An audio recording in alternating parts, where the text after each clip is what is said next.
எனக்கு கல்யாணம் ஆயிடுச்சு. என் ஹஸ்பண்ட் ரொம்ப கோவமா இருக்கும் போது அவரு மொத்தமா ஃப்ரீயா பேசுறது கத்துறதோ என்கிட்ட மட்டும்தான் முடியும். வேற யார்கிட்டயும் அவ்வளவு ஃப்ரீயா பண்ண முடியாது. அம்மா கிட்ட பண்ணா அம்மாவும் தப்பா நினைச்சுப்பாங்க, அப்பா கிட்ட பண்ணாலும் அவரும் கொஞ்சம் ஃபீல் பண்ணுவாரு. தம்பி தங்கச்சி கிட்ட அவ்வளவு பண்ண முடியாது. பட் வைஃப்ன்றவ வந்து அவகிட்ட எவ்வளவு நல்லா ஷேர் பண்ணாலும், அழுதாலும் இல்ல கஷ்டமா இருந்தாலும் சொன்னாலும் இல்ல கோவப்பட்டாலும் அவ அட் லாஸ்ட் அவ தான் புரிஞ்சுக்க போறா. அதேதான் கேர்ள்ஸ்க்கும். ஹஸ்பண்டும் வந்து இப்ப நான் யார்கிட்டயாவது சண்டை போட்டேன்னா அவங்க நான் பேசாம போனேன்னா அவங்க எங்கிட்ட திருப்பி வந்து பேசுவாங்க கேரண்டி இல்ல. பட் ஹஸ்பண்ட் வந்து என்னதான் நான் சண்டை போட்டாலும் ஒரு 1 hour அப்புறம் அது நடந்த மாதிரி அவரும் ஃபீல் பண்ண மாட்டாரு, நானும் பண்ண மாட்டேன். அது நார்மல் ஆயிடும். சோ அவ்வளோ ஃப்ரீடம் வந்து நான் ஹஸ்பண்டுக்கு கொடுத்தாதான் அவர் என்கிட்ட நல்லா பிஹேவ் பண்ணி எங்களோட ஃபியூச்சர் இது நல்லா இருக்கும். அதை நான் யோசிக்காம அந்த நேரத்துல கத்திருவேன். நானும் அவரை புரிஞ்சிக்காம கத்திருப்பேன். அப்புறமா நான் ரியலைஸ் பண்ணும்போது யோசிக்கும் போது இல்ல நான் அதை பண்ணிருக்க கூடாதுன்னு நிறைய வாட்டி ஃபீல் பண்ணிருக்கேன். இந்த அண்டர்ஸ்டாண்ட் ஆனதுக்கு அப்புறம் அது யோசிக்கும் போது எப்படி வந்துருச்சு? முதல்ல எவ்வளவு சைல்டிஷா நான் இருந்திருக்கேன், நான் மெச்சூர்டா இல்லைன்னு தோணிருக்கு. அதுதான் எனக்கு மெச்சூரிட்டி. எப்பவே இந்த அண்டர்ஸ்டாண்ட் வந்துச்சு உங்களுக்கு? அது ஒரு 2-3 வருஷம் கல்யாணம் ஆனதுக்கு அப்புறம் தான் வந்து. 3 வருஷம் கழிச்சா? அதுவே அடிச்சுதான் நீங்க தமிழ். ஆமா. கல்யாணத்துக்கு முன்னாடி இந்த கல்யாணம்னு ஒரு விஷயத்தை யோசிக்கும் போது பயமா இருந்துச்சுங்களா, இல்ல வந்து பரவாயில்ல நல்லதா இருக்கும்னு ஒரு எதிர்பார்ப்பு? நான் என்ன நினைச்சேன்னா ஜாலியா இருக்கும், எங்க கூப்பிட்டாலும் அவங்களும் வருவாங்க, 2 பேரும் சேர்ந்து எங்கேயா சுத்தலாம் அப்படிதான் நினைச்சேன். பட் அப்படி இல்ல. நிஜமா கல்யாணம்ன்றது எனக்கும் அவருக்கும் மட்டும் தான் நான் நினைச்சிட்டு இருந்தேன். பட் அது இல்ல, 2 ஃபேமிலிஸ் ஒன்னா சேரும் போது அது ரெஸ்பான்சிபிலிட்டிஸ் கமிட்மெண்ட்ஸ் இவ்வளவு இருக்கும் நான் எதிர்பார்க்கவே இல்லை. இருந்தா கொஞ்சம் லேட்டா கல்யாணம் பண்ணி இருந்திருப்பேன்.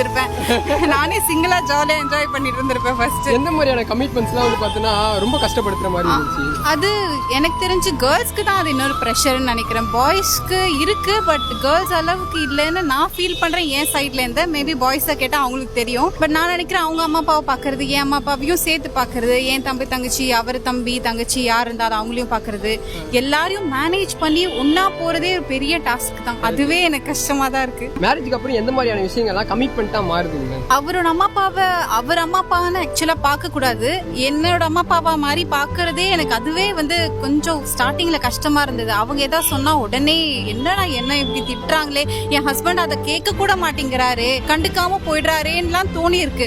நம்மளும் அந்த ஃபேமிலி தான். அந்த ஃபேமிலிக்குள்ள இருக்கும் போதே இதெல்லாம் நானும் பழகிக்கணும்னு எனக்கு அப்பதான் கத்துக்கிட்டேன். அப்பதான் எனக்கு தெரிஞ்சது ரொம்ப கஷ்டப்பட்டு தான் அந்த மேரேஜ் அந்த லைனையே நான் கிராஸ் பண்ணி வந்தேன். இப்போ ஓகே ஜாலி.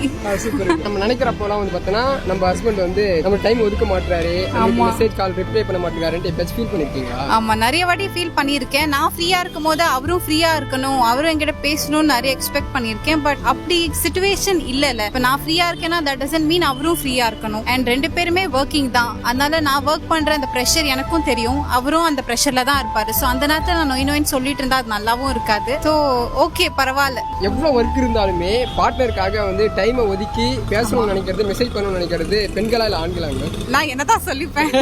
கேர்ள்ஸ் இதுல கொஞ்சம் நிறைய ரிலேஷன்ஷிப் எப்படி மெயின்டைன் பண்றது, இல்ல எப்படி கொண்டு போறது, இல்ல பிரச்சனை இல்லாம எப்படி நம்ம ஹேண்டில் பண்றது, நம்ம சாக்ரிஃபைஸ் பண்ணாலும் பரவாயில்ல இது ஆனா விட்டுறக்கூடாதுன்ற நோக்கம் வந்து கேர்ள்ஸ் கொஞ்சம் அதிகமா இருக்குன்னு தான் நினைக்கிறேன். இதே மாதிரி மெமரிஸ் எல்லாம் இருக்கும் இல்லைங்களா? ஃபர்ஸ்ட் மீட் பண்ணது, ஃபர்ஸ்ட் பேசுறது, ஃபர்ஸ்ட் கிஃப்ட் கொடுத்தது, ஏன் ப்ரப்போஸ் பண்ணதா கூட இருக்கும். இந்த டேட் அண்ட் டைமிங்லாம் வந்து கரெக்டா ஞாபகம் வச்சுக்கிறது வந்து பசங்களால போகும். கண்டிப்பா கேர்ள்ஸ் தான்.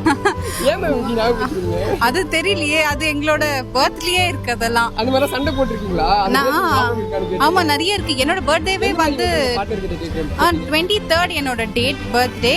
அவர் எப்பப்பா 21st சொல்வாரு. நான் யோசிப்பேன் வேற யாராவது யோசிச்சு சொல்றாரா, இது என்னதான் சொல்றாரா, என்னதான் 23rd ஆச்சேன்னு. அப்புறம் கேட்கும் போது சாரி மறந்துட்டேன் தான் சொல்வாரு. அப்பெல்லாம் ரொம்ப கோவம் வரும். அப்படியே ரொம்ப அப்படியே திட்டலாம், சண்டை போடலாம் தான் தோணும். சரி, நம்ம ஓவர் திங்கிங் பண்ணுவோம்ல, ஒருவேளை நம்ம மேல ஒரு இன்ட்ரெஸ்ட் அந்த மாதிரி அந்த மாதிரிலாம் கூட யோசிச்சிருக்கேன்.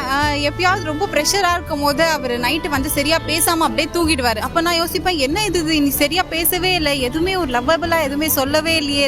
அப்ப யோசிப்பேன் ஒருவேளை ஆபீஸ்ல யாரோ புதுசா வந்துட்டாங்களோ, அவர்கிட்ட பேச ஆரம்பிச்சிட்டாரோ, என்ன மறந்துட்டாரோ. இதுதான் என்ன இருக்கும் நினைக்கிறீங்க? அந்த ப்ரெஷர் தான், ஒரு டயர்ட்னஸ் தான். வந்து ஒரே டென்ஷன்ல பசியில சாப்பிட்டு டக்குன்னு தூங்குற ஒரு நார்மல் டயர்ட்னஸ் தான். அதை தான் நான் அவ்வளோ யோசிச்சு அப்புறம் மார்னிங் பாத்தீங்கன்னா அது நார்மல் ஆயிடும். அது அவ்வளோ ப்ரெஷரா எடுத்துக்கிட்டு நைட்டு ஃபுல்லா பாதி நைட்டு தூங்காம எழுந்துக்கிட்டு அதெல்லாம் எவ்ரிடே நல்லா நடக்கிறது நல்லா தான் இருக்கும். அப்புறம் யோசிச்சாலும் நல்லா தான் இருக்கும். ரொம்ப தேங்க்ஸ்.